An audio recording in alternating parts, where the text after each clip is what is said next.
Hey everybody, DBS TCG Central here. Welcome to another deck profile video.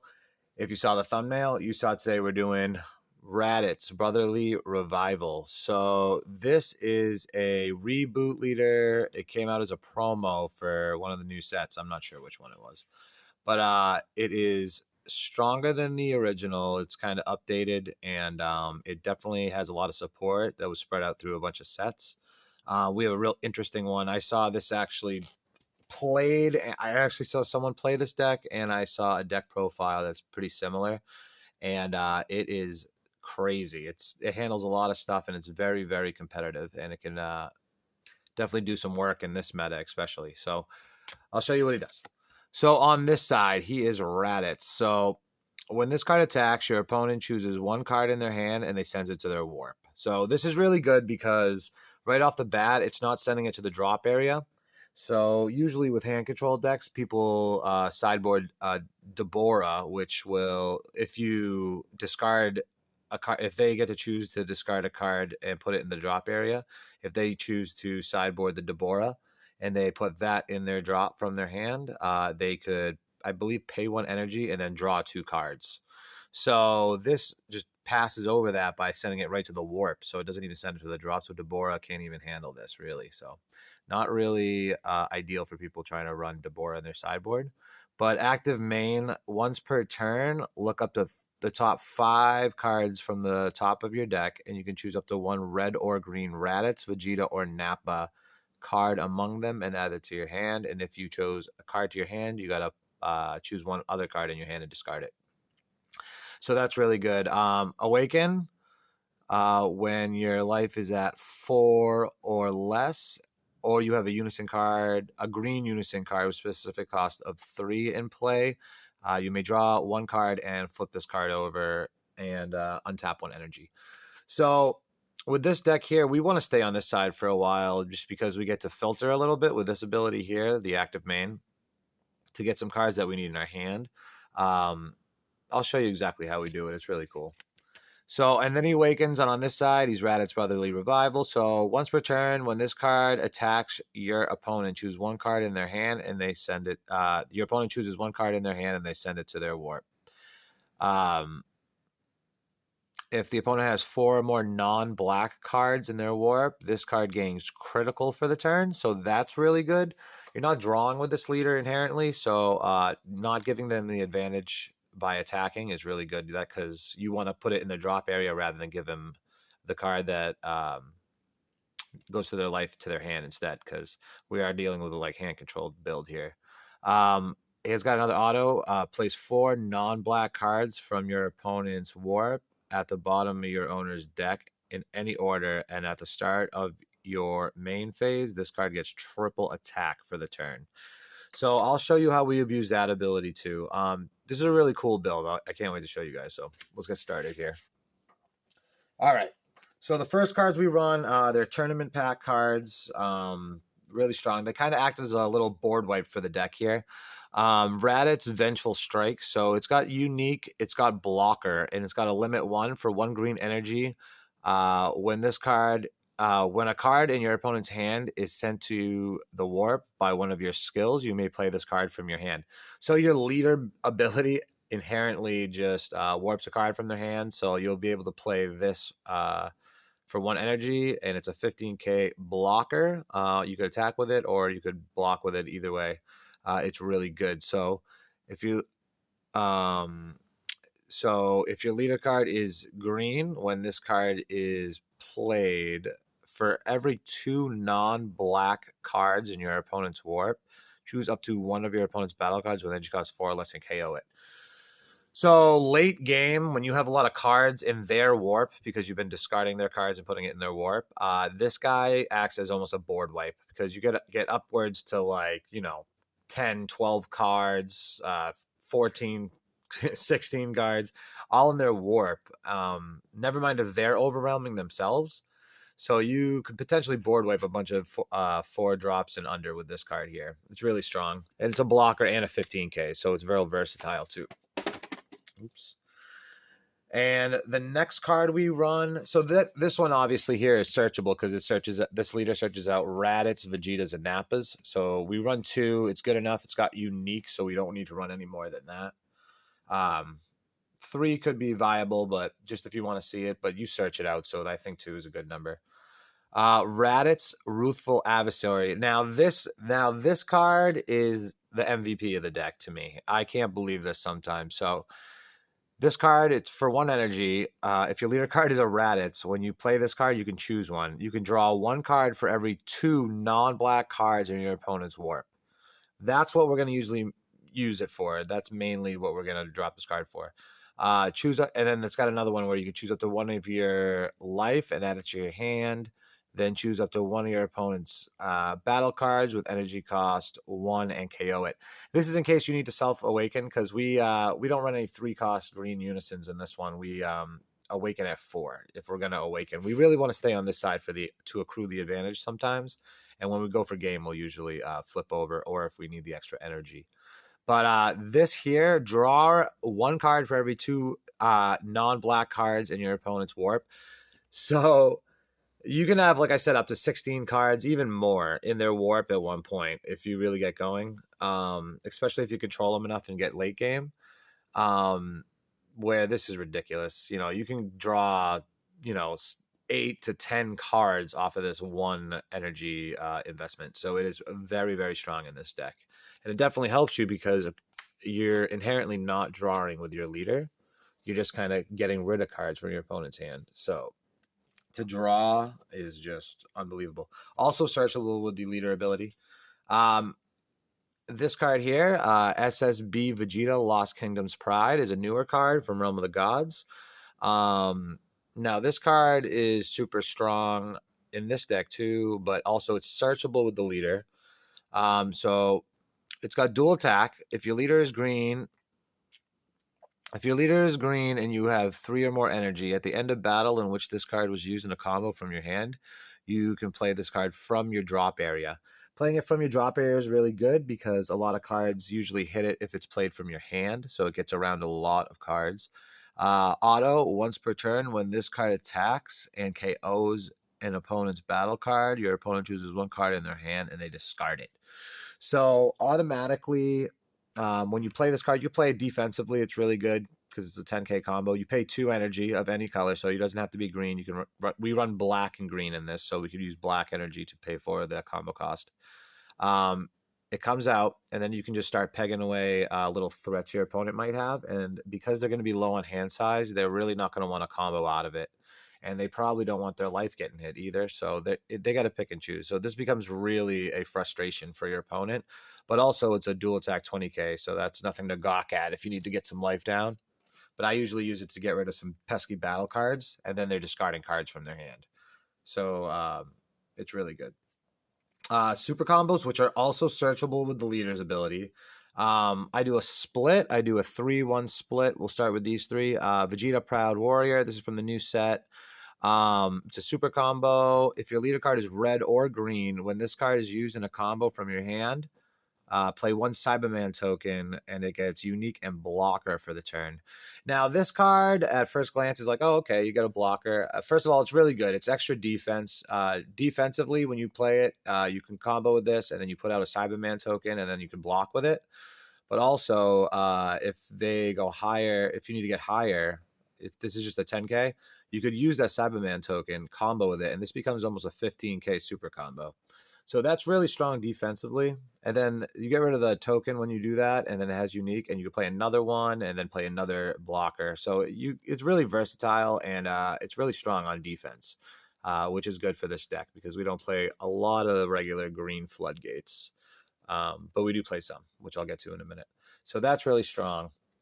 And then I run one of these here. It's really strong. Also, a lot of people run this deck main board 4 of, but this new Vegeta card just came out, and it is searchable, and it adds a lot of defense to the deck. So I chose to split this one. So it's a super combo. Permanent. This card can't be played with skills from any other area. You can only play it for 1 from your hand. If your leader card is green and your life is at 4 or less when this is used in a combo, you can draw a card. So regular super combo stuff here. If your leader is mono green, when this card is played, your opponent chooses one card in their hand and then they discard it. So this is a little extra oomph if you need to get rid of another card in their hand. If they're at 1 or something like that, you can play this for 1 and then you can just get it discarded. And like I said, it is searchable from the leader, so it kind of acts as a multiple copy because you will see it more than you won't. Some more defense. Homicidal Clone. I opted on 3 of these. This really helps. It if your life is at 5 or less, you can play this card for free, negate the attack, and then it plays a Homicidal Clone token, which is a blocker, only for the turn. But it is really strong because say you're stuck at 5 life and you need to get down to 4 to awaken for some reason, whatever. You could use this card to get to where you need to be, negating a double strike or whatever, and then also having a blocker for the next attack. So it could potentially negate 2 attacks, which is really, really good. Floodgates we run is Majin Buu Unadulterated Malice. So this card, you negate the attack for 2. It's 1 green and 1 any color, which really is good in this deck because it told you it's a black-green split. So it's really, really good. You can play this card, negate the attack, and if you choose to, you could discard a card, and then your opponent cannot attack with battle cards or any cards for the turn, unison leader cards, unless they discard 2 cards from their hand, which they don't really want to do because we're already kind of hitting their cards from their hand anyway. So this is like really, really a valid floodgate in this deck here. All right, so that is the green package. Now I will get into the black package, starting with some more kind of floodgatey stuff defense. Protector of the People, counterattack, negate the attack, then you may choose 1 card in your hand and place it in the drop area. If you do, choose 1 of your leader cards and it gains the following effect for the turn. When this card is attacked by a battle card, it gets plus 5,000 power for the turn. So this card's really good because your opponent in this deck, you're getting rid of a lot of cards in their hand. So when they attack, they're not going to want to combo up to get over your leader's extra 5k and stuff like that. So every time they put in another attack, they're going to have to lose another card just to hit you. So it really, in this deck, helps out because of the hand control aspect of it. They don't want to combo over that 5k. If they attack with 2 battle cards, you're going to be at 10k. You'll be, a 20k on your unawakened side and a 25k on your awakened side. They'll have to combo a lot of cards out of their hand, which they won't really have because you're handling a lot of their hand size with your deck inherently. So we run a small package here because we're running into the black cards here, and I saw this actually on a deck profile and I fell in love with it, and I thought it was really good in this deck especially. So we run 4 of these guys, a Dark Masked King, Pursuit of Power. So what this card does here is it's got a permanent. If your opponent has 2 or more energy and 1 or more battle cards in their warp, this card gets plus 6,000 power and can attack opponent's battle cards in active mode. So it becomes a 10k attacker, and you can attack your opponent's battle cards in active mode. So that's good, but we mainly use it for this active main. If you pay 1 black energy, if your opponent has 5 or more cards in their warp, which they will from the discarding and stuff like that and all the other things we do, which I'll show you, choose up to 1 black King Vegeta Xeno card with energy cost of 6 from your deck or hand and play it on top of this card in active mode. Then shuffle your deck after you look through it. So you get an attack out of this guy to maybe kill one of their battle cards. And then you could pay 1, and we go get a King Vegeta Xeno, which is King Vegeta, A Kingdom Lost. So this adds more defense, but also some more offense, real versatile. So it's a black card. It's got unique double strike and barrier, so that's real powerful having the barrier. When this card is played, choose up to 1 card in your opponent's hand and up to 1 of their battle cards and send it to their warp. So again, we're taking more cards out of their hand and sending it to the warp, which activates and procs a few things, like I was saying, this Raditz and stuff like that. It's got an auto once per turn. If this card is in rest mode, when your opponent attacks a leader card, your opponent chooses one card in their hand and sends it to their warp. So after you attack with this and you pass and they try to attack your leader, they'll have to discard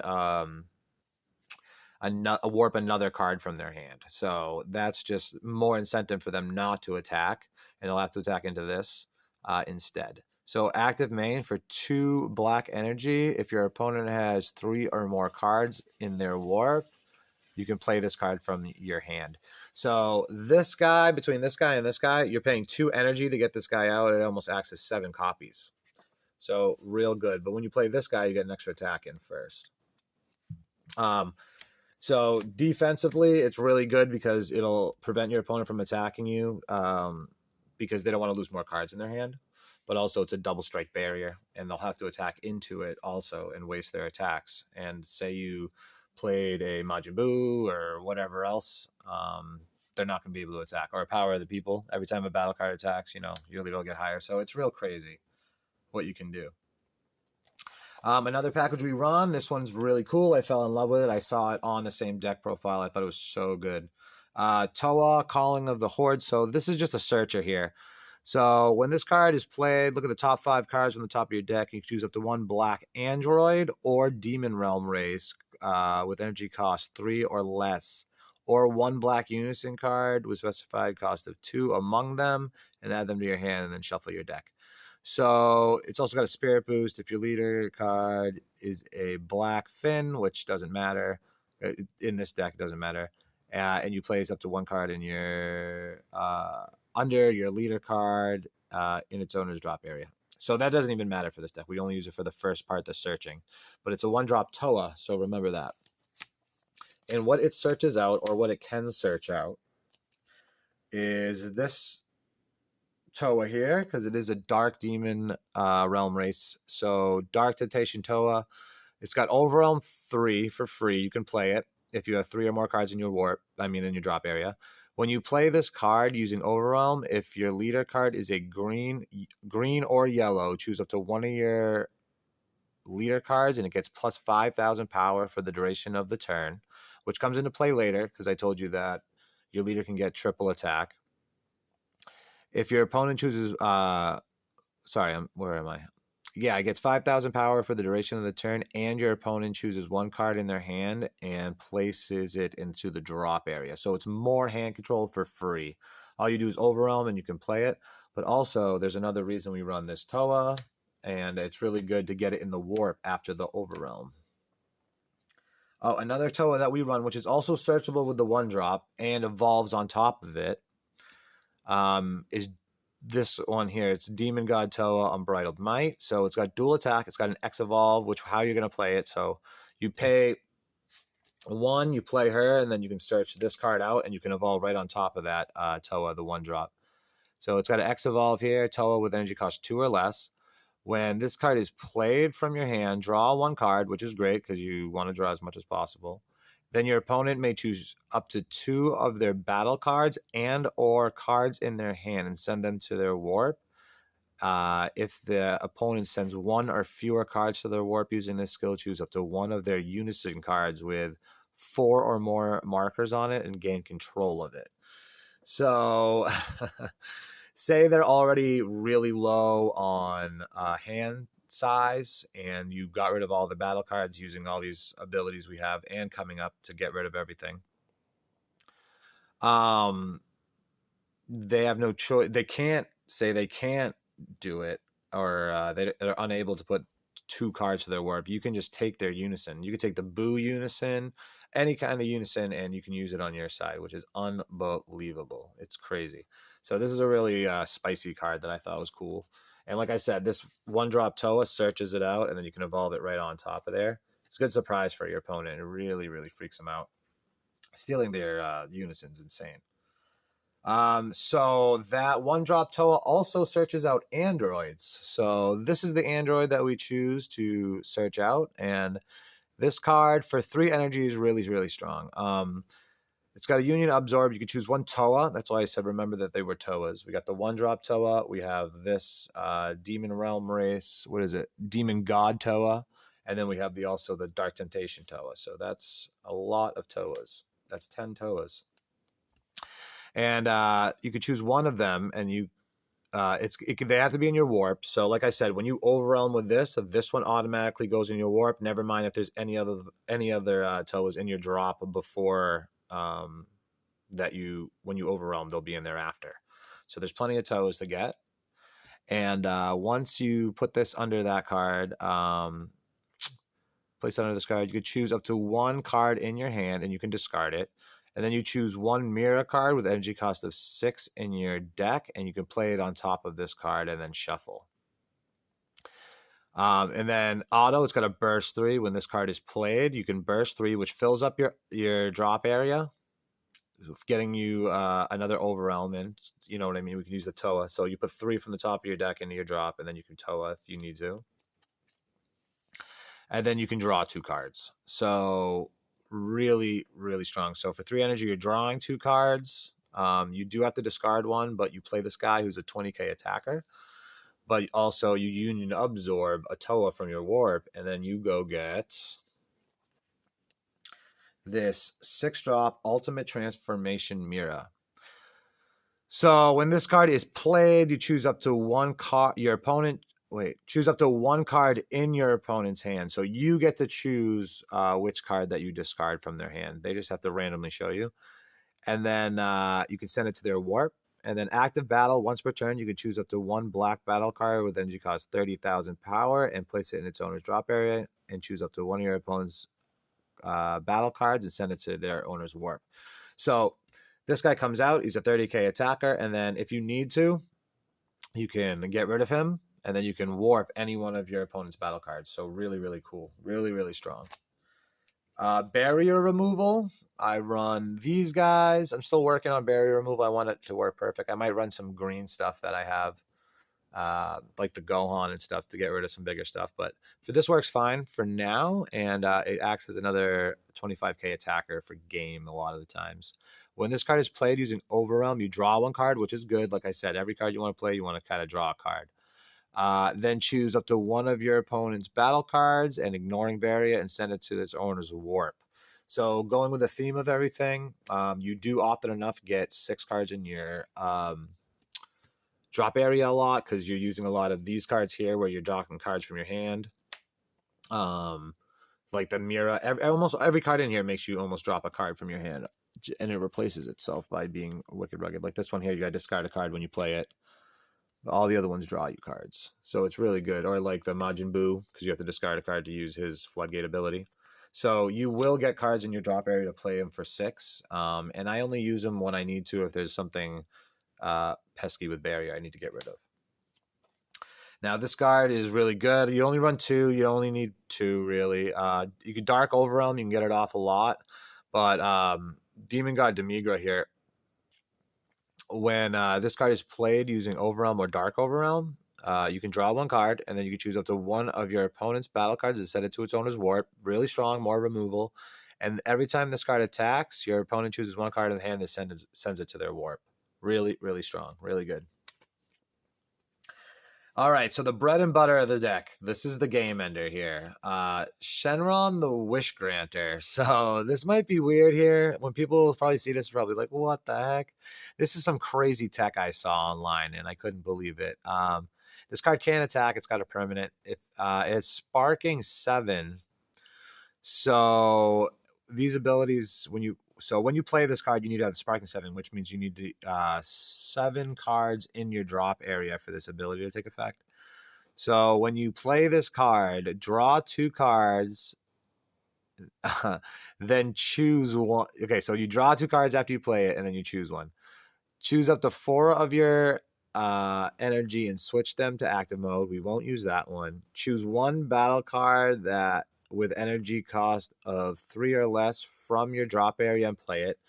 You could get your Mira to start your chain again. That's not a problem. That's good. But we play it for the last one here, which is choose one of your leader cards or battle cards, and it gets plus 15,000 power and triple strike for the turn. So if you give your leader 15k and triple strike, he becomes a triple strike, triple attack, critical, 30k game ender.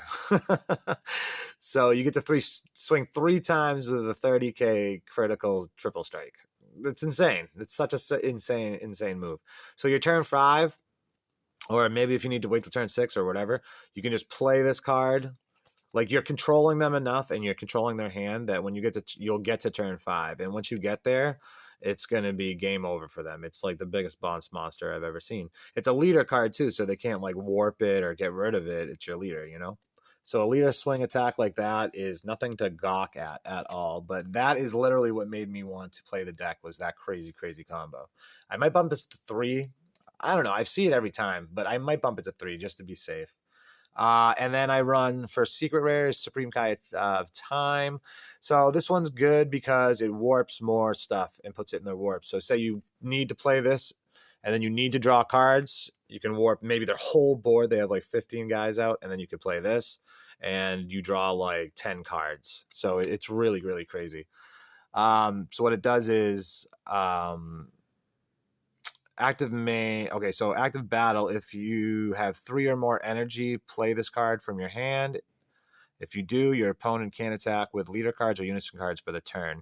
And then when it's on your turn, you have an active main. You can choose this card and all your opponent's battle cards and unison cards and send them to their owner's warps. So it's a board wipe. So it's really good. Board wipes, floodgates, barrier removal. This deck's got it all. But I hope you guys like the deck profile. This deck profile is running a little bit long, but I have an eBay, an Instagram, and a Facebook. I'll leave all the links in the description below. Thanks for coming by, everybody. Leave comments, like, subscribe, and tell me what you think about the deck. All right, have a good one, and I'll see you on the next one.